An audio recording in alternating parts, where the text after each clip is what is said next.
اعوذ باللہ من الشیطان اللعین الرجیم بسم اللہ الرحمن الرحیم الحمد للہ الذی لا یفرح منع والجمود ولا یغدیہ عطاء والجود اذ کل معط منتقص سواہ وکل مانع مذموم ما خلا هو المنان بفوائد النعم وأوائد المزید والقسم مختلف علیہ دہر فیختلف منہ الحال ولو کانا فی مکان فیجوز علیہ الانتقال جلت عظمتہ والصلاة والسلام علی النبی الامی الخاتم لما سبق والفاتح لمن غلق المعلن الحق بالحق ابی القاسم محمد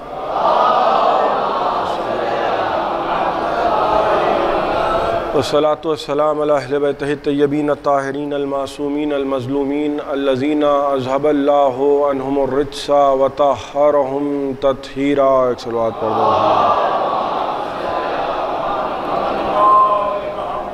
اما بعد فقد قال سبحانہ وتعالی فی محکم کتابہ المجید ومتقن خطابہ الحمید وقولہ الحق بسم اللہ الرحمن الرحیم ان اللہ اصطفیٰ آدم و نوحا و آل ابراہیم و آل عمران علی العالمین۔ ایک صلوات پڑھ دیں محمد و آل۔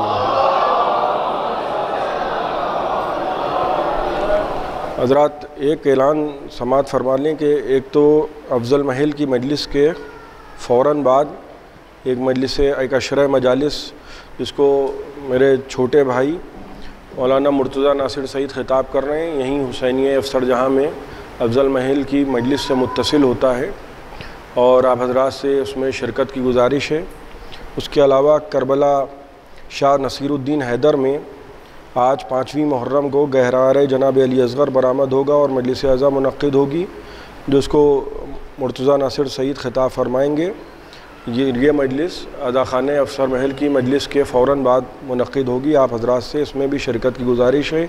شام غریبہ کی مجلس جو ٹی وی پہ آتی ہے، کیونکہ خبر پہلے سے مل گئی ہے اس لیے اعلان کیے دے رہا ہوں کہ انشاءاللہ 10:30 بجے شام غریبہ کی مجلس نیشنل پروگرام میں ڈی ڈی اردو پر، ڈی ڈی بھارتی میں اور ڈی ڈی یو پی سے چاروں چینلوں پہ انشاءاللہ جو ہے وہ پنجتن پاک کے صدقے میں ٹیلی کاسٹ ہوگی۔ آپ حضرات ایک مرتبہ بآواز بلند نعرہ صلوات کا ہدیہ پیش کریں۔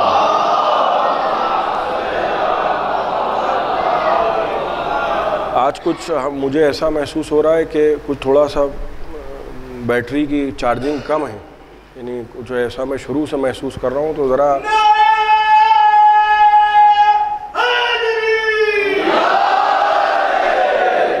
ایک محرم میں دیکھیے عرصے کے بعد ملاقات ہوتی ہے، اس حال کی میں بتا رہا ہوں، ایسے بے حال تو بہت ملاقات ہوتی ہے، تو ذرا آپ لوگ آگے آئیے، کیونکہ وہ بلا فصل جب تک کہ گفتگو نہ ہو تب تک کہ وہ لطف و کیف پیدا نہیں ہوتا، تو تھوڑا تھوڑا آپ حضرات آگے تشریف لے آئیں تاکہ بعد میں آنے والوں کو کوئی زحمت نہ ہو۔ ایک صلوات عنایت کریں محمد والا۔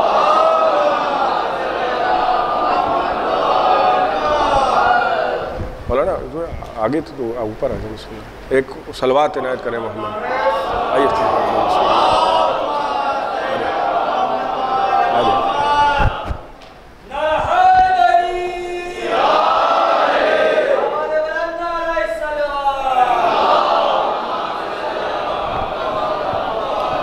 دیکھیے ایک طالب علم کے لیے بڑی بات ہوتی ہے جب علماء مجلس میں شریک ہوتے ہیں، تو ظاہر ہے کہ ہم جیسوں کی عزت میں اضافہ ہوتا ہے، اور فرش اعزا پہ بیٹھ جانا یہ ہر ایک کی عزت میں اضافہ ہے۔ اور قرآن مجید کے جن الفاظ کی تلاوت کا شرف مسلسل حاصل کیا جا رہا ہے، سورہ آل عمران کی آیتوں کی تلاوت کر رہا ہوں کہ ان اللہ اصطفیٰ آدم و نوحا و آل ابراہیم و آل عمران علی العالمین، اللہ نے آدم کو مصطفیٰ کیا، نوح کو مصطفیٰ کیا، آل ابراہیم کو مصطفیٰ کیا اور آل عمران کو مصطفیٰ کیا عالمین میں۔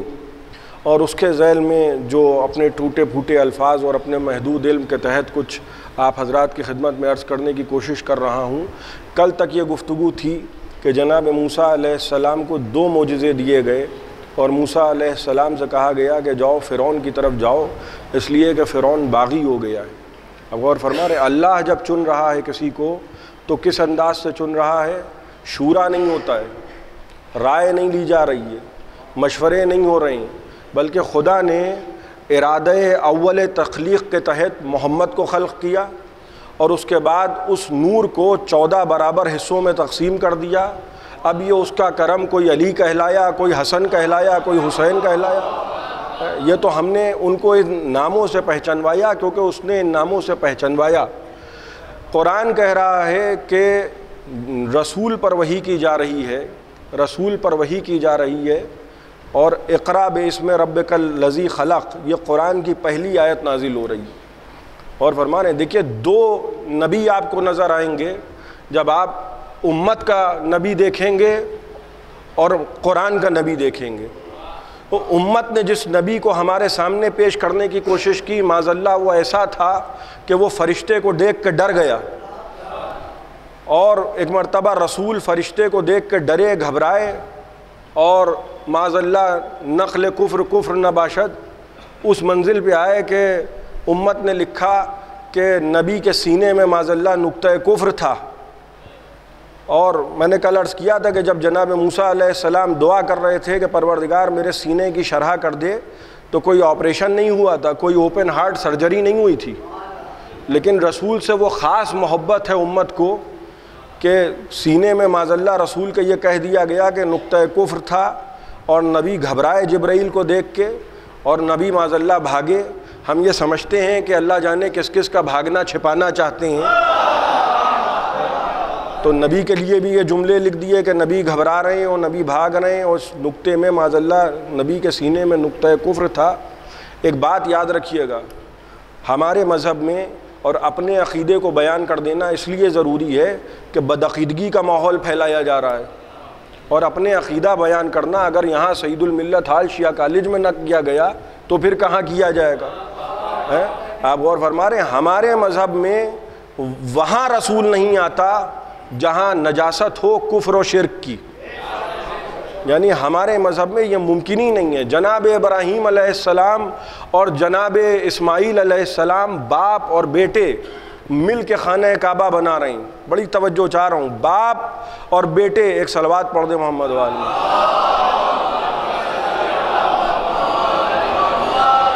یہ G20 سمٹ بھی ہو جائے تو بھی میں مجلس شروع کروں، ایک صلوات پڑھ دیں محمد والی۔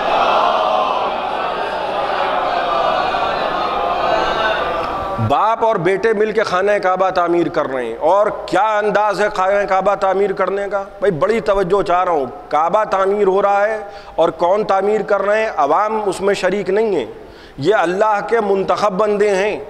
ایک وہ کہ جس کو اللہ نے امام بنایا ہے، اور ایک اس کا بیٹا، باپ بیٹے مل کے خانہ کعبہ تعمیر کر رہے ہیں، اور تعمیر کرنے کا انداز کیا ہے کہ ایک پتھر رکھتے ہیں، پھر اس پہ کھڑے ہو کے دوسرا پتھر رکھتے ہیں، پھر اس پہ کھڑے ہو کے تیسرا پتھر رکھتے ہیں۔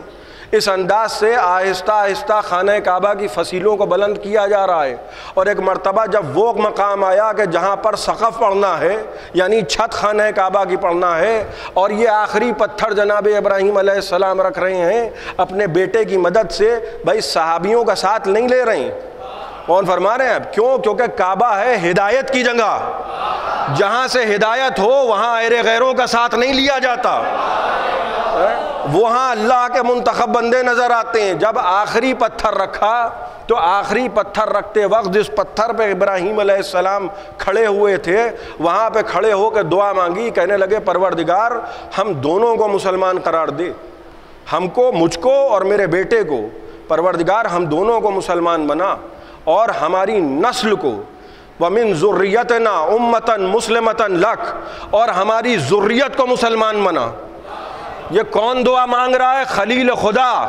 معلوم یہ ہوا کہ نبی دعا مانگ رہے ہیں جب خانہ کعبہ تعمیر کر رہے ہیں کہ مجھ کو بھی مسلم بنا، میرے بیٹے کو بھی مسلم بنا، اور ہماری نسل کو ذریت مسلمہ بنا۔ وَابْعَثْ فِيهِمْ رَسُولًا، ان میں رسول کو بھیج۔ یہ کس نے دعا مانگی ہے خانہ کعبہ بناتے وقت؟ جناب ابراہیم علیہ السلام نے، خلیل خدا نے۔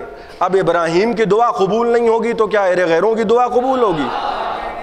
ابراہیم علیہ السلام دعا مانگ رہے ہیں کہ پروردگار ہم دونوں کو مسلم قرار دے، اور ہماری نسل میں ایک ذریت مسلمہ قرار دے۔ وَابْعَثْ فِيهِمْ رَسُولًا، اور ان میں رسول کو مبعوث کر۔ رسول غیروں میں نہیں آتا۔ ابھی جو میں نے عقیدہ بیان کیا کہ ہمارے مذہب کا عقیدہ کیا ہے کہ اہل غیروں میں رسول نہیں آئے گا، اور فرما رہے ہیں آپ ادھر ادھر کے شجروں میں جہاں پیوند لگے ہوں گے وہاں نبی نہیں آئے گا. نبی آئے گا تو حسب بھی دیکھا جائے گا, نسب بھی دیکھا جائے گا.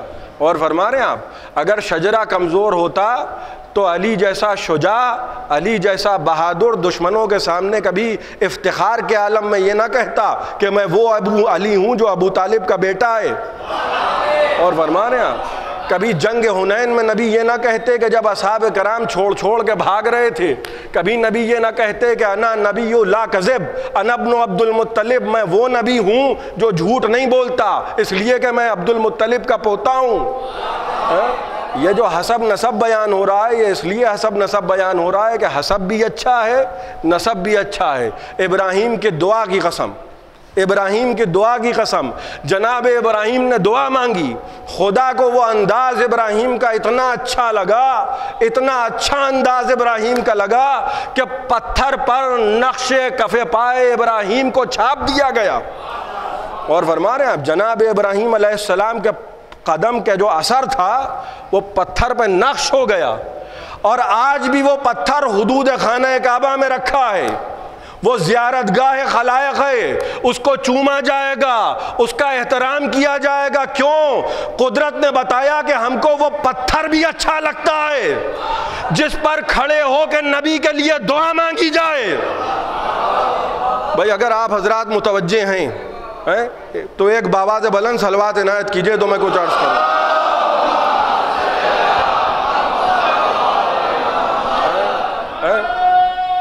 بھائی ذرا ہے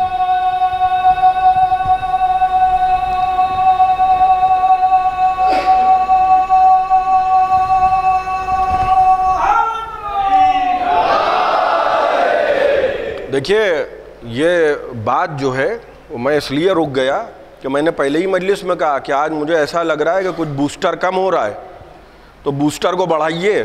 میں آپ کی خدمت میں عرض کر رہا ہوں خدا کو وہ پتھر بھی اچھا لگا کہ جس پر کھڑے ہو کے نبی کے لیے دعا مانگی ہے. بھائی فقط دعا مانگی ہے, وہ پتھر اسلام میں مقدس قرار پایا. اس پتھر پہ نبی کے آمد کی دعا مانگی گئی ہے, اس پتھر پہ نبی آئے نہیں آئے. بھائی جس پتھر پہ نبی کی آمد کی دعا مانگی جائے جب وہ مقدس ہے تو جس گود میں نبی پلے وہ کتنی مقدس ہوگی.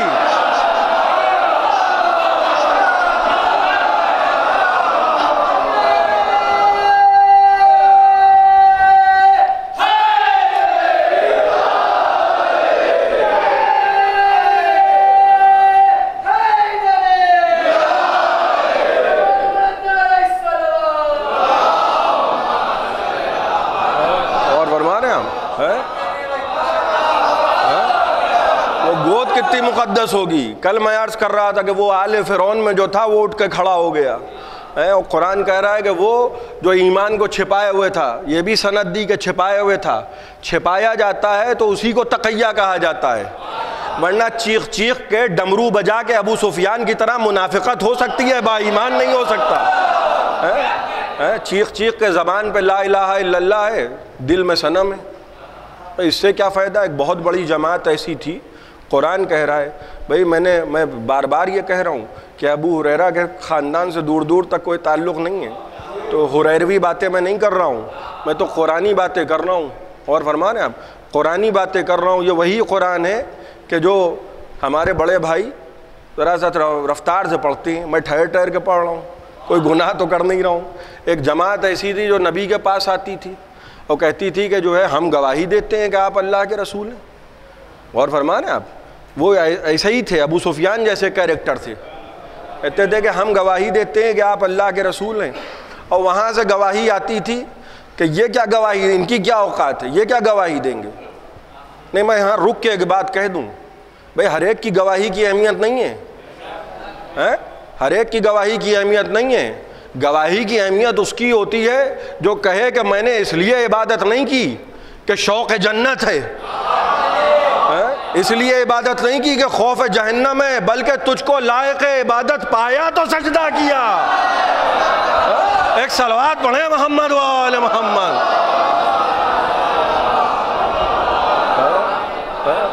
وہ فرعون کے محل میں بیٹھا ہوا ہے، فرعون کے محل میں بیٹھا ہوا اٹھ کے کھڑا ہو گیا، تو معیار کیا بنا تھا؟ کلمہ نہیں معیار بنا تھا، معیار بنا تھا دفاع نبی۔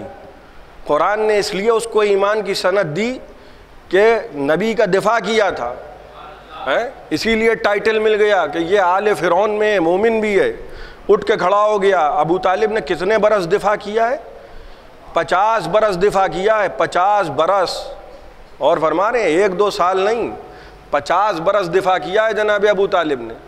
اور جناب ابو طالب کے سلسلے میں جو لوگ کلمہ ڈھونڈتے ہیں، ارے جن کو ڈھونڈنا ہوتا ہے وہ معاذ اللہ خدا معاف کرے نبی کے سینے میں نقطہ کفر ڈھونڈ لیتے ہیں۔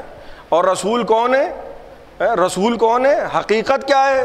عجیب عجیب باتیں لوگوں نے لکھی ہیں کہ تھرتھری چڑھ گئی رسول کو جبرائیل کو دیکھ کے معاذ اللہ۔ اچھا یہی بات جب دوسرے لکھ دیتے ہیں تو بیلٹ باندھ کے گھومتے ہیں کہ خود بھی پھٹ جائیں گے دوسرے کو بھی پھاڑ ڈالیں گے، تب بہت برا مانتے ہیں لوگ۔ پتہ نہیں اپنی کتابوں میں کیا کیا لکھا ہے کہ رسول لرزنے لگے اور رسول گھبرانے لگے اور رسول آئے اور جناب ختیجہ کے پاس، اب ختیجہ آ گئیں، ابھی وہ نہیں آ پائیں ہیں کیونکہ ابا جانی اسلام نہیں لائیں۔ اب ختیجہ کی مجبوریاں آ گئیں، کہنے لگے جناب ختیجہ کے پاس آئے اور جناب ختیجہ نے کہا کہ آپ پریشان نہ ہوئیے۔ نبی نے کہا کہ بھئی میں نے عجیب و غریب مخلوق کو دیکھا ہے۔ اب یہ امت کی تاریخ ہے، اس پر ایمان نہ لے آئیے گا، یہ ہریروی انداز ہے، غور فرما رہے ہیں آپ۔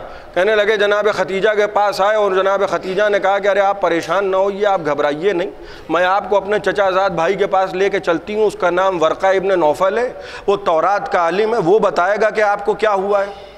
استغفر اللہ، غور فرما رہے ہیں آپ، وہ بتائے گا کہ آپ کو کیا ہوا ہے۔ اور جناب ختیجہ رسول خدا کو لے کے ورقہ ابن نوفل کے پاس گئیں، اور ورقہ ابن نوفل جو گویا اس زمانے کے طبیب اعظم تھے، غور فرما رہے ہیں آپ، انہوں نے رسول خدا کو دیکھا تو کہنے لگے نہیں آپ پریشان نہ ہوئیے، آپ ٹھیک نہ ہوئیے، یعنی ورقہ ابن نوفل نہ ہو گئے، پتہ چلا کہ آپ پریشان نہ ہوئیے، آپ کو کچھ نہیں ہوا ہے، آپ مستقبل میں نبی بننے والے ہیں۔ بھئی یہ امت کی تاریخ ہے، مگر مجھے حیرانی اس بات پر ہے کہ امت اگر ماننے پر آتی ہے تو ورقہ ابن نوفل کی تعویذ سے ان کو نبی مان لیتی ہے، اور نہ ماننے پہ آتی ہے تو 1.25 لاکھ کے مجمع میں غدیر کے میدان میں علی کا مولا نہیں ہے۔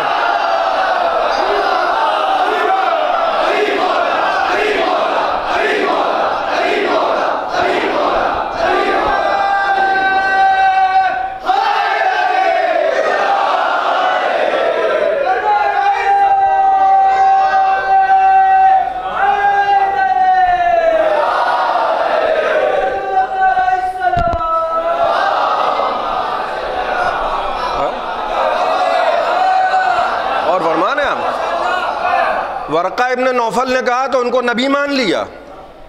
ارے بھائی کہے کون رہا ہے؟ دیکھیے پھول میں بھی وزن ہوتا ہے، پھول میں وزن ہوتا ہے اور پتھر میں بھی وزن ہوتا ہے۔ ہو سکتا ہے کہ کوئی صاحب اتنے نازک مزاج ہوں کہ کوئی پھول گھسیٹ کے مار دے۔ میں اس زمانے کی بات نہیں کر رہا ہوں، کچھ اس زمانے میں تھے، پھول گھسیٹ کے، پھول میں وزن ہوتا ہے، مگر یہ وزن کی بات میں کیوں کر رہا ہوں؟ پھول میں وزن ہوتا ہے، پتھر میں وزن ہوتا ہے، بات میں بھی وزن ہوتا ہے۔ بزرگ کہتے ہیں نا کہ بھائی فلاں کی بات میں وزن ہے، وزن بات میں نہیں ہوتا ہے۔ اب اس کا مطلب یہ نہیں ہے کہ آپ ترازو لے کے بات تولنے کھڑے ہو گئے، یہ نہیں ہے مقصد۔ کہنے والے میں وزن ہوتا ہے، کہنے والے کی شخصیت میں وزن ہوتا ہے۔ اب امت کو ورقہ میں وزن نظر آ رہا ہے، ہم کو محمد میں وزن نظر آ رہا ہے۔ بھئی ہم نے علی کو اپنی مرضی سے مولا مان لیا۔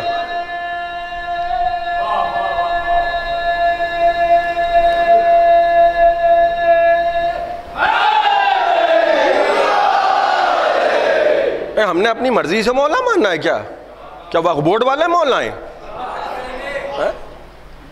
آپ خود بتائیے، ہم کسی کو کچھ نہیں مانیں گے، صاف صاف سمجھ لیجئے، ہم کسی کو کچھ نہیں مانیں گے، نہ کوئی دباؤ ہے، نہ کوئی دھوس ہے، نہ کوئی دھوس۔ میں نے عرض کیا تھا نہ نمازوں کی دھوس دیجئے، نہ اعمال کی دھوس دیجئے۔ ارے بھائی ہم تبرہ ایجیٹیشن کی اولاد ہیں۔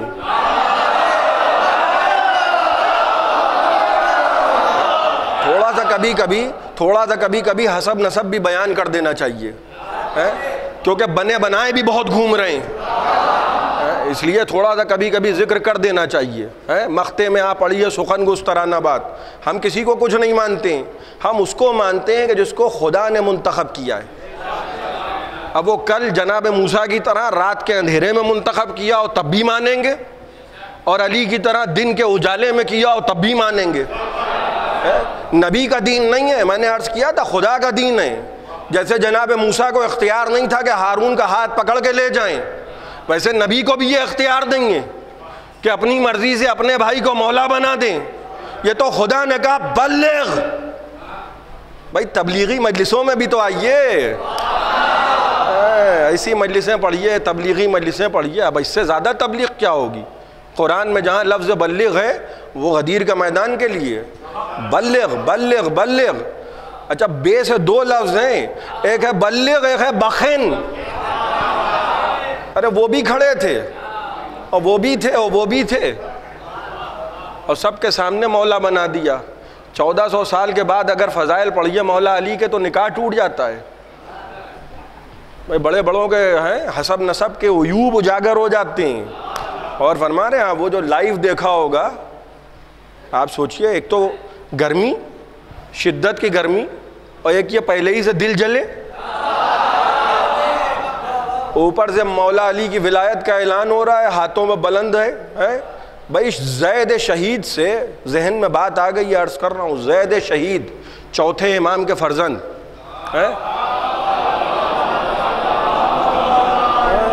کسی نے پوچھا کہ بھئی یہ ہاتھ اٹھا کے دکھانے کی منطق کیا تھی؟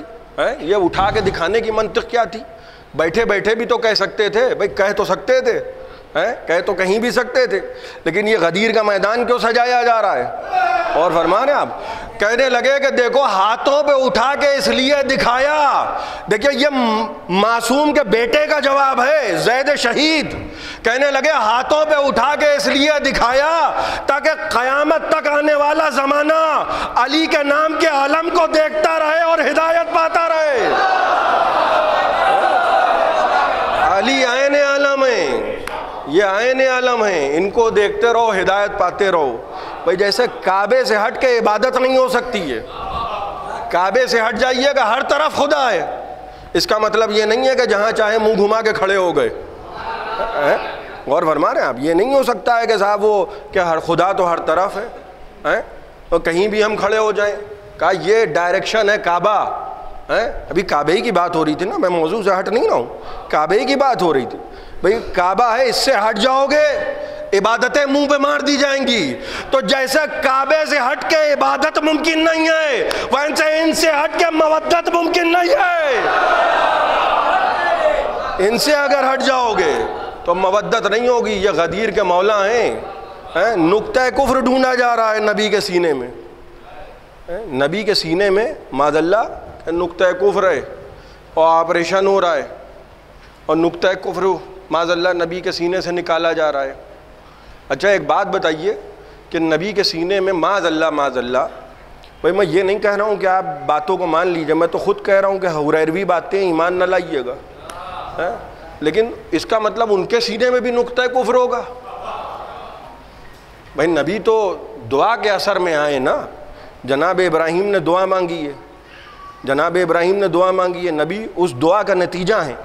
اور فرما رہے ہیں آپ کہ جو وہ تھے وہ ان کے سینے میں بھی تو نقطہ کفر ہوگا، وہ جو تھے وہ ان سے جو بڑے والے تھے سلسلے میں جو بعد میں آئے ان کے سینے میں تو بڑا والا نقطہ کفر ہوگا، اور وہ جو تھے وہاں تو آپریشن تو ہونا چاہیے۔ بھئی کسی کو آپریشن نہیں کروایا، اچھا صرف نبی کو آپریشن ہوا ہے؟ سنیے خدا کی حکمت اور خدا کی منطق، نبی تاریخوں سے سمجھ میں نہیں آئے گا، نبی ان سے سمجھ میں نہیں آئے گا جو بعد میں آئیں، وہ جو بعد والے ہیں ان سے نبی نہیں سمجھ میں آئے گا۔ خدا نے نبی کو بلایا معراج پر، غور فرما رہے ہیں بھائی، بڑی توجہ چاہ رہا ہوں نوجوانوں کی. خدا نے نبی کو بلایا معراج پر. معراج پر نبی گئے، پہلا آسمان، دوسرا آسمان، تیسرا آسمان، چوتھا آسمان، پانچواں آسمان، چھٹا آسمان، ساتواں آسمان. ایک مقام وہ آیا کہ جہاں جبرائیل کہنے لگے گا اللہ کے رسول اب یہ میرا علاقہ یہاں پہ ختم ہو گیا، اب اس سے آگے بڑھا تو بالوں پر جل جائیں گے. بھائی جبرائیل بھی بتا رہے ہیں کہ دیکھو ان کے مسئلے میں حد سے آگے نہ بڑھ جانا، نہ بہت پیچھے رہ جانا، نہ بہت پیچھے رہ جانا، نہ مقصر ہو جانا، اور نہ وہاں پہنچ جانا کہ جہاں انہوں نے پہنچنے کو منع کیا ہے. اور فرما رہے ہیں آپ. اور وہاں کیا ہو رہا ہے، جبرائیل کہنے لگے اللہ کے رسول خدا حافظ. مگر نبی نے کبھی یہ نہیں کہا کہ جبرائیل یہاں تو مجھے لے کر آئے ہو، ابھی اس کے آگے کا راستہ تو بتاؤ. توجہ فرما رہے آپ، اس کے آگے کا راستہ تو بتاؤ. یہ بات ذہن میں محفوظ رکھیے گا. اور ادھر سے آواز آ رہی ہے حبیب اور قریب آؤ، اور قریب آؤ، تقدم تقدم، اور پاس اور پاس، اور قریب آؤ اور قریب آؤ. ایک مقام ایسا آیا کہ نبی نے یہ چاہا کہ نالینیں اتار دی جائیں. اس سے کیا پتہ چلا؟ نالینیں اتارتا وہ ہے کہ جو نالینیں پہنے ہو. ساتوں آسمان اوپر ہیں، ساتویں آسمان پہ ہے نا نبی، پوری کی پوری کائنات نیچے ہے. یا اور شرح کروں، چھوٹے بھائیوں کے لیے اور شرح کروں، آدم نیچے، نوح نیچے، ابراہیم نیچے، اسماعیل نیچے، موسیٰ نیچے، ہارون نیچے، یحییٰ نیچے، زکریا نیچے، بیت معمور نیچے، کعبہ نیچے، جنت نیچے، کوثر نیچے، سلسبیل نیچے، اور نبی کی جوتیاں اوپر. اور فرما رہے ہیں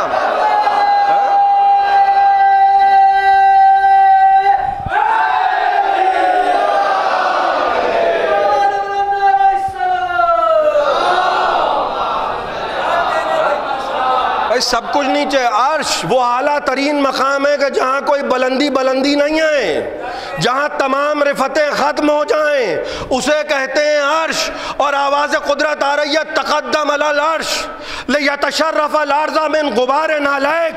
اے میرے حبیب اتنا قریب آؤ، عرش کے قریب آ جاؤ، کیونکہ خدا چاہتا ہے کہ تمہارے نالینوں سے وابستہ خاک، بھائی نالینوں سے وابستہ خاک عرش الہی کی زینت بن جائے.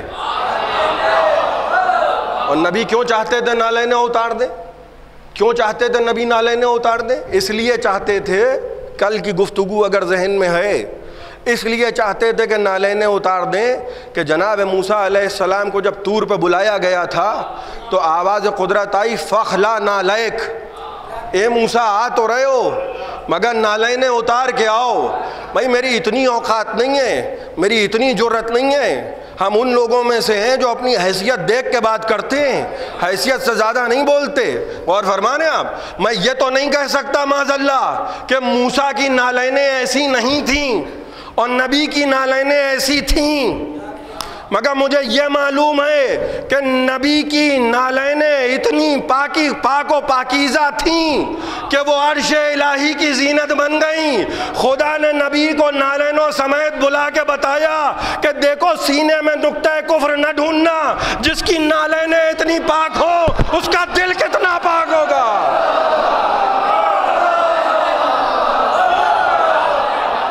ایک صلوات پڑھیں محمد و آل محمد.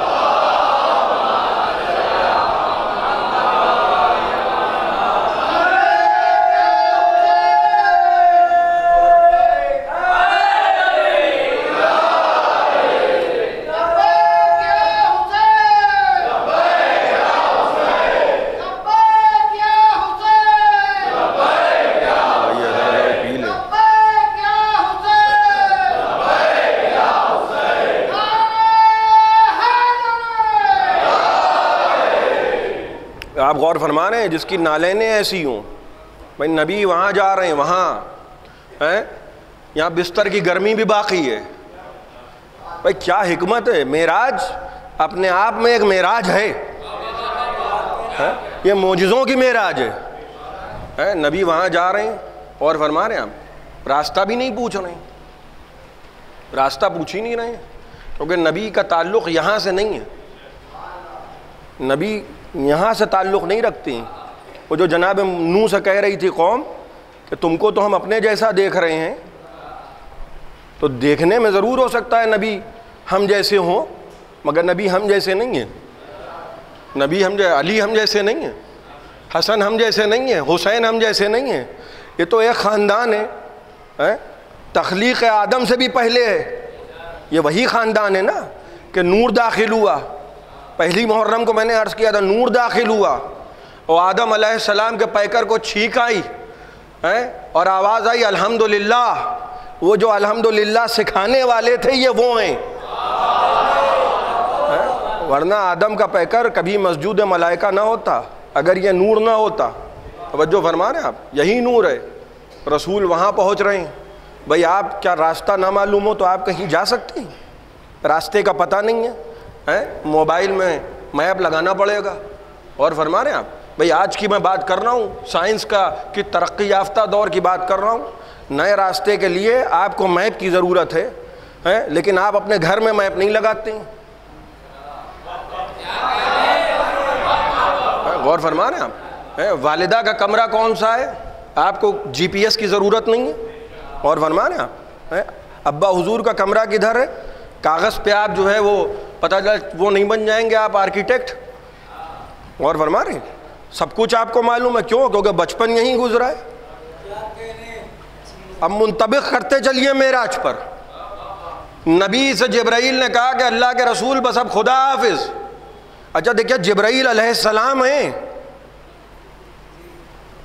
نہیں میں کچھ کہنا چاہ رہا ہوں، جبرائیل علیہ السلام تب بھی تھے اب بھی ہیں، حالانکہ نبی کو چھوڑ کے آئیں۔ بھائی چھوڑ کے آنا نبی کی اجازت سے اور ہے، چھوڑ کے بھاگنا اور ہے۔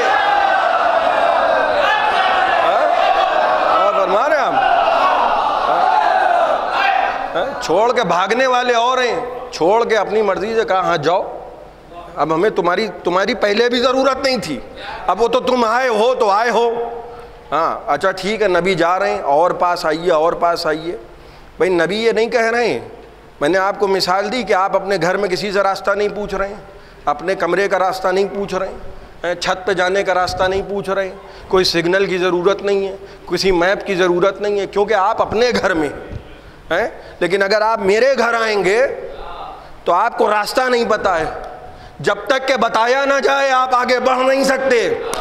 تو اگر عرش الہی نبی کا گھر نہ ہوتا تو جبرائیل سے نبی یہ کہتے ضرور کہ جبرائیل جا رہے ہو یہ تو بتاؤ جانا کدھر ہے۔ اور اس سے بڑی دلیل پیش کر رہا ہوں، اگر عرش الہی نبی کا گھر نہ ہوتا تو کبھی اکلوتی بیٹی کا حق عرش الہی پر نہ پڑا جاتا۔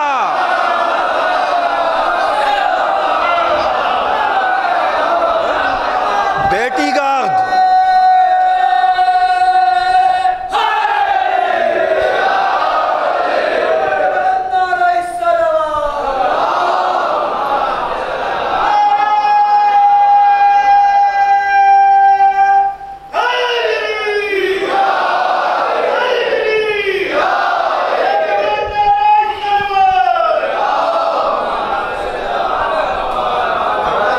دیکھیے آدھا گھنٹہ گزر گیا،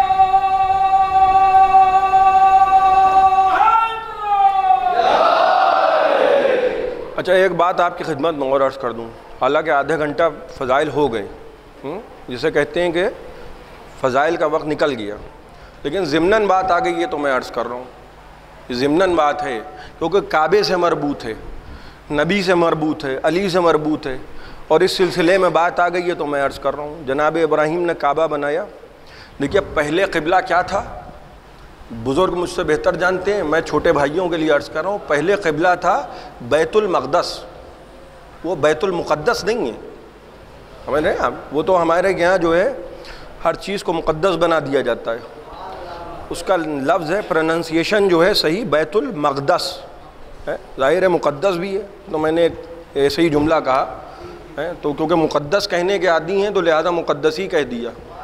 تو بیت المقدس کی طرف سجدہ ہوتا تھا۔ بعد میں نبی چاہتے تھے کہ کعبے کی طرف سجدہ ہو۔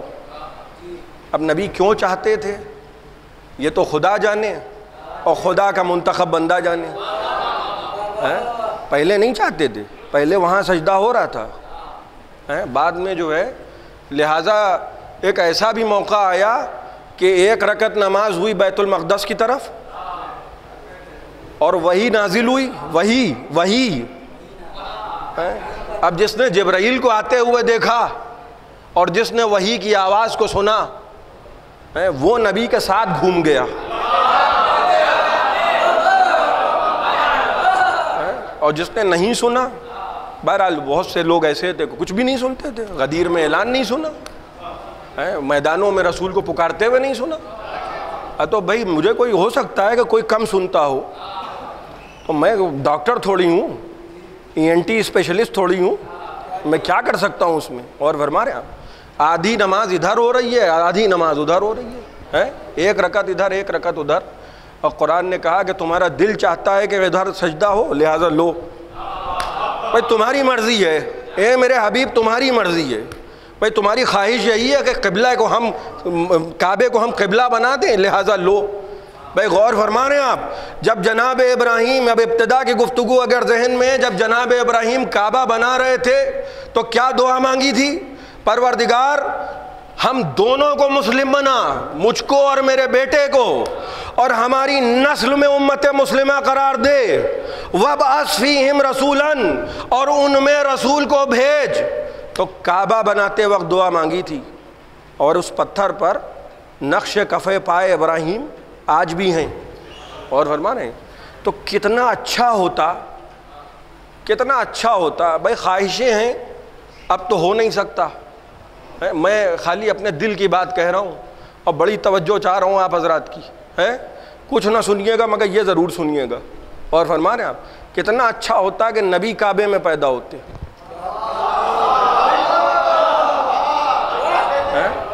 نبی کعبے میں پیدا ہوتے تو رسول کے لیے دعا مانگ رہے تھے نا۔ بھائی جد نے کعبہ بنایا، اچھا دیکھیے شجرہ اچھا ہوتا ہے تو اعلان کیا جاتا ہے، اعلان کیا جاتا ہے، جب شجرہ خراب ہوتا ہے تو پھر پٹی پوتی جاتی ہے۔ شجرہ اچھا تھا لہذا جناب ابو طالب بار بار کہہ رہے تھے کہ میں وہ ہوں کہ جس کے جد ابراہیم ہے، خود ابو طالب کہہ رہے ہیں، خطبہ نکاح، بھائی رسول کا نکاح ہو رہا ہے، اور کوشش کیا ہوتی ہے کہ بڑے سے مولوی صاحب آ کے نکاح پڑھ دیں، زیادہ ہوا تو نجف پہنچ جائیں، اور اگر آغا سیستانی نے پڑھ دیا تو نور علی نور۔ مثال دے رہا ہوں میں، کسی آیت اللہ نے کسی مرجع نے پڑھ دیا، کتنی اچھی بات ہے۔ تو رسول کی بھی تو یہ خواہش ہوگی کہ کوئی ایسا نکاح پڑھے، لہذا رسول کو کوئی ملا ہی نہیں علاوہ ابو طالب کے۔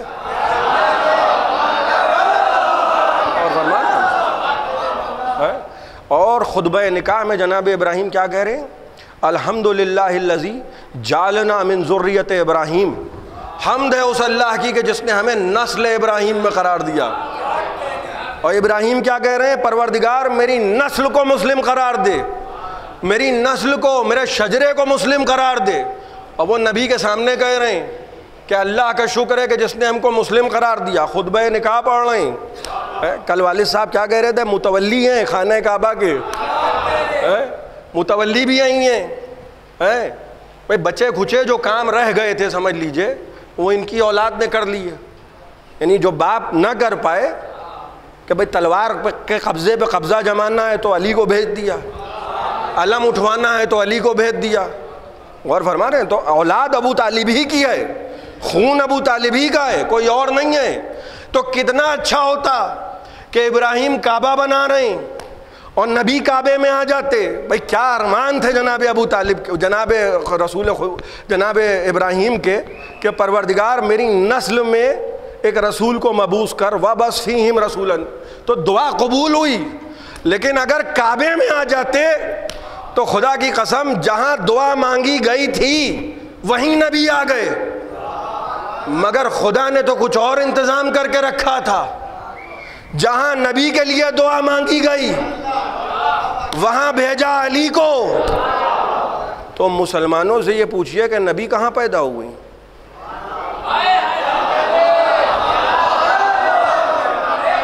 توجہ فرمانے ہیں بھائی، نبی کہاں پیدا ہوئے ہیں؟ نبی کس کے گھر میں پیدا ہوئے ہیں؟ بھائی علی کے شیعہ بہت جھوم جھوم کے کہتے ہیں مولود کعبہ، مولود کعبہ، مولود کعبہ. بھائی کسی سے پوچھو نبی کہاں پیدا ہوئے ہیں.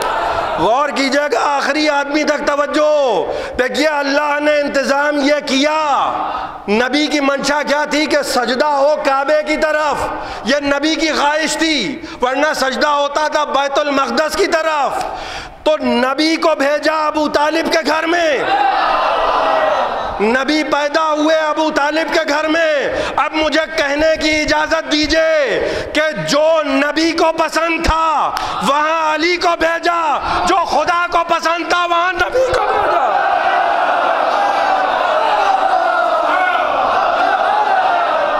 ایک صلوات پڑھیں محمد و آل محمد.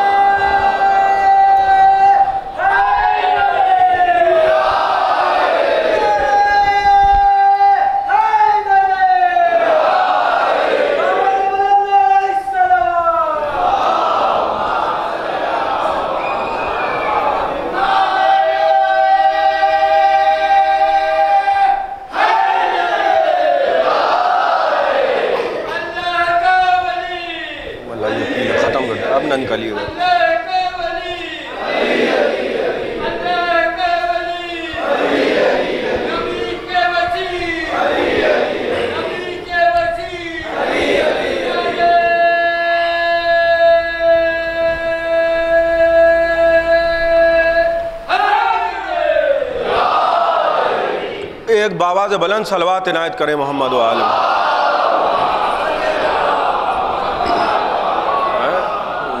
جو خود کو پسند تھا، گھر ابو طالب کا خدا کو بہت پسند ہے.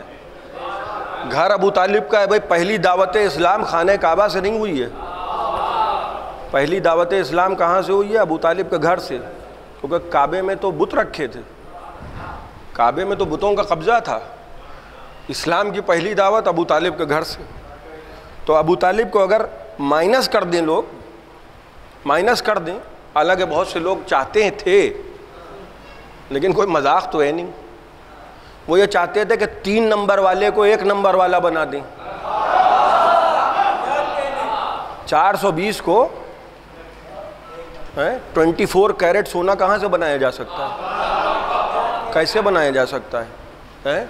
اب بیٹھ گئے آ کے تخت پہ، قبضہ کر لیا، بیٹھ گئے، بیٹھے ہیں کہ صاحب ہم تو وہ ہیں بادشاہ ہیں، تو لہذا ہم شراب بھی پئیں گے کیونکہ بادشاہ ہیں، اور چمچوں کی فوج ہے، اور مولوی ہیں، ویسے مولوی ملائیت والے مولوی. دیکھیے بادشاہوں نے ہمیشہ یہی کیا. بادشاہوں کے پاس ملاؤں کی ایک فوج رہی، اور بادشاہوں نے یہ کہا کہ ہم جب ستم کریں تو تم ذرا مذہب سے اس کی تائید کرنا. اسی لیے ہم ہر ایک کا فتویٰ نہیں مانتے ہیں، ہم یا نجف کی مانتے ہیں یا قم کی مانتے ہیں. اور فرمانے ہیں کیونکہ ہم کو یہ معلوم ہے کہ فتویٰ فروش ہے زمانہ، کہیں سے بھی کچھ بھی لے آئیے. قتل حسین کا فتویٰ چلا آ رہا ہے، قتل حسین کا فتویٰ چلا آ رہا ہے. آپ غور کر رہے ہیں، وہ جو قلب قرآن ہے وہ ہیں حسین، اور حسین پورے کنبے کو لے کے کربلا کے میدان میں پہنچی. آج محرم کی 5ویں تاریخ آ گئی. دیکھیے ابھی کل کی بات ہے کہ چاند پر گفتگو ہو رہی تھی کہ چاند ہوا کہ نہیں ہوا. لوگ فون کر کے پوچھ رہے تھے کہ کوئی خبر ہے. کتنی تیزی سے وقت گزر رہا ہے. آدھا عشرہ آج ختم ہو گیا. محرم کی 5ویں تاریخ کس کے مصائب ہوتے ہیں؟ جناب علی اصغر کے مصائب ہوتے ہیں. یہ وہ موقع ہے کہ جب خود سید الشہداء نے آپ کو یاد کیا ہے. خدا کی قسم نہ عباس کے مرنے پہ یاد کیا، نہ علی اکبر کے سینے سے برچھی کی یعنی کھینچتے وقت یاد کیا، نہ قاسم کی پائمال لاش اٹھاتے وقت یاد کیا، نہ انہوں محمد کے جنازے لاتے وقت یاد کیا۔ بس جب زین العابدین کے پاس آئے تو کہنے لگے اے سید سجاد، جب قید سے رہا ہو کہ وطن جانا تو میرے شیعوں کو میرا سلام کہنا، ان سے کہنا کہ جب بھی ٹھنڈا پانی پئیں میری پیاس کو یاد کر لیں۔ لئی تکن فی یوم عاشورا جمیعا تنظرونی، ان سے کہنا کہ کاش اے میرے شیعوں کاش تم کربلا میں ہوتے تو دیکھتے کہ میں اپنے 6 مہینے کے بچے کے لیے کس طرح سے پانی مانگ رہا تھا۔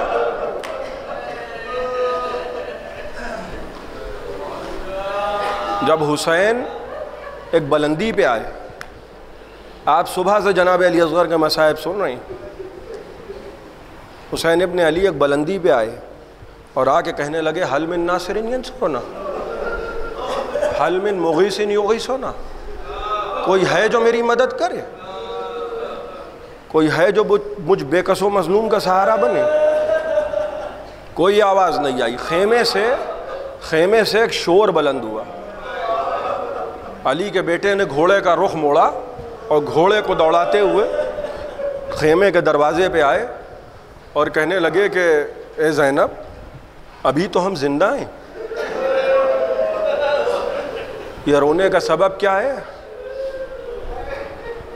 کہا بھیا آپ کی آواز استغاثہ سن کے علی اصغر نے اپنے آپ کو گہوارے سے گرا لیا۔ حسین کہنے لگے لاؤ میرے بچے کو میری آغوش میں دو، شاید میں علی اصغر کو تھوڑا سا پانی پلا لاؤں۔ تاریخ انسانیت نے آج تک 6 مہینے کے بچے کو شہید ہوتے ہوئے نہیں دیکھا ہے۔ میں بڑے آہستہ آہستہ آپ کی خدمت میں عرض کر رہا ہوں، لیکن رونے کے لیے آمادہ رہیے گا۔ 6 مہینے کے علی اصغر، باپ نے بیٹے کو گود میں لیا اور اس کے بعد مقتل میں آئے اور کہنے لگے کہ اے فوج اشقیاء، اس بچے کی ماں کا دودھ خشک ہو گیا ہے اور تم سب جانتے ہو کہ خیموں میں قطرہ پانی نہیں ہے۔ 10ویں کا دن 3 دن کی پیاس مشہور ہے، لیکن حقیقت میں 4 دن کی پیاس ہے، اس لیے کہ 7ویں سے قحط آب ہے، قحط آب، ایک قطرہ پانی نہیں ہے۔ 7ویں محرم، 8ویں محرم، 9ویں محرم اور روز عاشور۔ کہنے لگے اس بچے کی ماں کا دودھ خشک ہو گیا ہے، اس کو تھوڑا سا پانی پلا لو، اگر عداوتیں مجھ سے ہیں، مجھ سے عداوت ہے نا، اس 6 مہینے کے بچے کی تو کوئی خطا نہیں ہے۔ اور اگر تم کو میری باتوں پہ یقین نہیں آ رہا ہے، تم یہ سمجھتے ہو کہ میں اس بچے کے بہانے پانی پی لوں گا، تو لو میں اس بچے کو جلتی ہوئی ریتی پہ لٹائے دے رہا ہوں۔ وہ عرب کا جلتا ہوا سورج،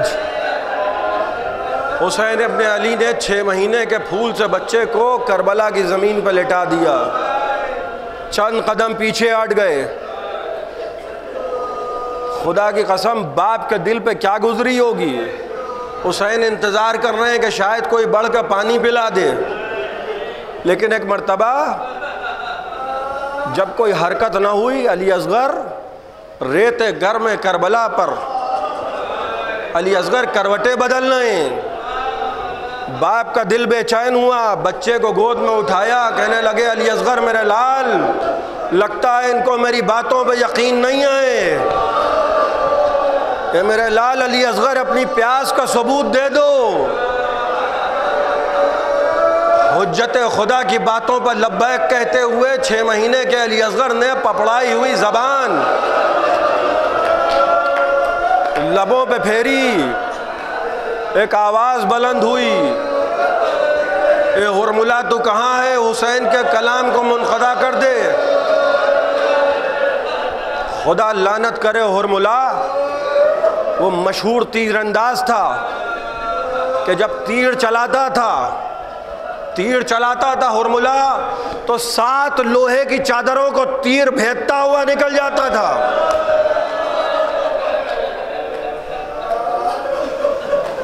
چھ مہینے کا بچہ،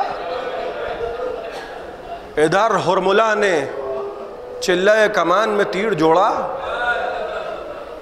ہاتھ کانپے، تیر گر گیا،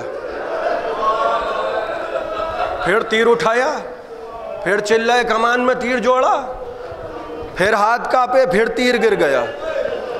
تیسری مرتبہ جب تیر اٹھایا اور تیسری مرتبہ تیر گرا تو عمر سعد نے کہا کہ ہرملہ، اگر کوئی مجھ سے پوچھتا کہ سب سے بہتر تیر انداز اس سرزمین عرب و عجم میں کون ہے تو میں بلا شبہ تیرا نام لیتا، لیکن آج یہ تیرا کیا عالم ہے؟ چلہ کمان میں تیر بھی نہیں جوڑ پا رہا ہے تو۔ اس نے کہا جو میں دیکھ رہا ہوں تم نہیں دیکھ رہے ہو۔ میں نے جب پہلی مرتبہ تیر کو جوڑا تو دیکھا سر کو پیٹتے ہوئے رسول خدا آ رہے ہیں۔ اے ہرملہ یہ ستم نہ کر، میرا حسین مر جائے گا۔ دوسری مرتبہ جب تیر جوڑا تو دیکھا شیر خدا علی مرتضیٰ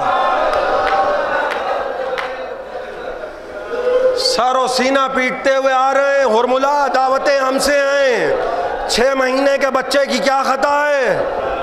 اور تیسری مرتبہ جب تیر جوڑا تو دیکھا کہ رسول کی بیٹی سیاہ چادر میں لپٹی ہوئی۔ اے ہرملہ یہ ستم نہ کر۔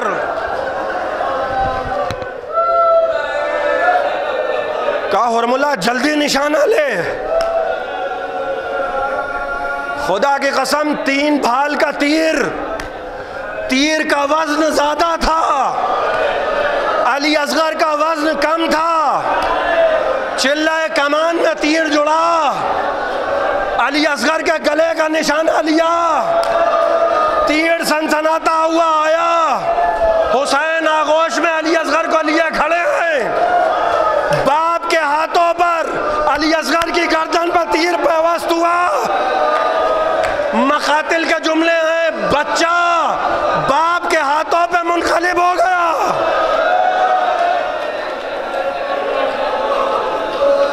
چھ مہینے کا علی اصغر چلوں میں خون لیے کھڑے ہیں، چاہا کہ آسمان کی طرف پھینکیں، آواز آئی حسین اگر یہ خون آسمانوں پر آ گیا قیامت تک پانی کا قطرہ نہ برسے گا، چاہا کہ زمین کی طرف پھینکیں، کہا حسین اگر یہ خون زمین پر آ گیا قیامت تک ایک دانہ نہ اگے گا۔ یہ کہہ کے چہرہ اقدس پہ خون ملا کہ انکار آسماں کو ہے، راضی زمین نہیں، اصغر تمہارے خون کا ٹھکانہ کہیں نہیں۔ اب حسین کی روز عاشور کیفیت یہ کہ سینے پہ جوان بیٹے کا خون ہے، چہرے پہ 6 مہینے کے علی اصغر کا خون ہے، اور کہنے لگے نانا سے اسی عالم میں روز محشر ملاقات ہوگی۔ اب اسی عالم میں نانا سے روز محشر ملاقات ہوگی۔ لے تو آئے 6 مہینے کے بچے کو حسین، لیکن جب بچے کو لے کر چلے تھے تو سکینہ نے ابا کا دامن تھاما تھا اور کہا تھا بابا اگر علی اصغر کو پانی پلا لائیے گا بابا، اور ممکن ہو بابا تو تھوڑا سا پانی ہمارے لیے بھی لے آئیے گا۔ اللہ اکبر، 6 مہینے کے بچے کا جنازہ، آگے بڑھ رہے ہیں، پیچھے ہٹ رہے ہیں، اعمال عاشور کرتے ہیں آپ، 7 قدم آگے بڑھ رہے ہیں، انا للہ و انا الیہ راجعون، 7 قدم پیچھے ہٹ رہے ہیں، رضاً بقضائہ و تسلیماً لامرہ۔ کس دل سے حسین علی اصغر کا لاشا لے کر آئے ہوں گے۔ ایک مرتبہ جیسے ہی گود میں علی اصغر کو ابا کے دامن سے چھپا کے لائے تھے حسین، سکینہ سمجھی کہ شاید بابا علی اصغر کو پانی پلا لائے، وہ 4 برس کی بچی در خیمہ سے باہر آئی، بابا علی اصغر کو پانی پلا لائے بابا، اے بابا ہمارے لیے بھی پانی لائیں۔ حسین خاموش کھڑے. ایک مرتبہ ہوا کا جھونکا آیا, انا للہ و انا الیہ راجعون. سکینہ نے دیکھا علی اصغر کا گلا چھدا ہے, سکینہ خاموش ہو گئی. حسین نشیب کی طرف چلے, خیمے کے پیچھے پہنچے اور یہ کہتے ہوئے علی اصغر کی تربت بنانے لگے کہ علی اصغر, میرا عباس, ہمارے بعد لاشیں پامال ہوں گے میرے لال, ہمارے بعد گھوڑوں کی نالمندی کی جائے گی, لاشیں پامال ہوں گے. اللہ اکبر. حسین کی کوئی حسرت کربلا میں پوری نہ ہوئی. قبر علی اصغر کھود رہے ہیں, کہتے جاتے ہیں اے میرے لال, میرا عباس گھوڑے کی ٹاپوں کو برداشت کر لے گا, میرا علی اکبر گھوڑے کی ٹاپوں کو برداشت کر لے گا, میرے اون و محمد گھوڑے کی ٹاپوں کو برداشت کر لیں گے. اے میرے لال, یہ پھول سا بدن, 57 برس کا بوڑھا باپ 6 مہینے کے علی اصغر کی تربت بنا رہا ہے. لہو سے غسل تو اصغر کو دے چکی تھی قضا, ملی بصورت کافور شین خاک شفا. اتارے قبر میں اصغر کا خون بھرا لاشا, لٹا کے خاک پا قبلے کی سمت منہ پھیرا. پھر اپنے لال کو جب خاک میں چھپانے لگے تو یا علی کہا اور ہاتھ تھر تھرانے لگے.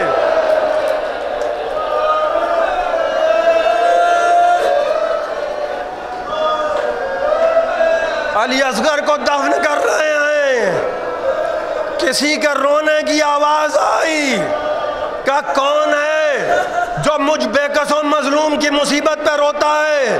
کربلا میں حسین کو کوئی لائق سلام بھی نہیں سمجھتا کہ آقا میں ہوں ذوالفقار, مجھے نہ معلوم تھا یہ خدمت بھی انجام دی جائے گی. بڑے ارمانوں سے جگر کے پارے کو حسین نے خیموں کے پیچھے قبر میں چھپا دیا.